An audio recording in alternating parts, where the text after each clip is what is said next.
It's so strange. It's more socially acceptable to be our own biggest critic than it is to be our own biggest cheerleader. I wish that wasn't the case. Oh, I've been thinking a lot lately. I've not actually spoken about it, but in trying to help some friends solve some of their personal problems in their lives where they seem to be in a downward self-esteem spiral or a downward discipline spiral, it's always hard to give advice, and I'm actually cautious about being a fixer. So that's something Simon Sinek talked to me about. Sometimes you just need to sit in the mud with people. But one of the observations I've had is that the path out of that despair is by keeping commitments to yourself.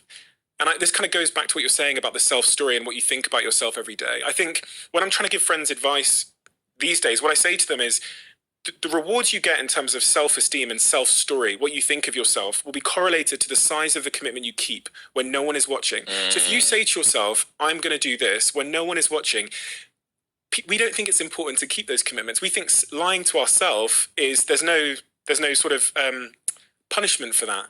I actually think the greatest consequence in life is not keeping commitments to yourself. And I think that compounds to, as we talked about, where does beliefs come from? I think it compounds as personal evidence, which is deposited in this instruction manual of who you are and how you behave and how you show up and what you're capable of. All those tiny little commitments. And then I think you can get into a downward commitment spiral because of that, because you think you're you don't have faith in your own word. You don't have faith in anything you do.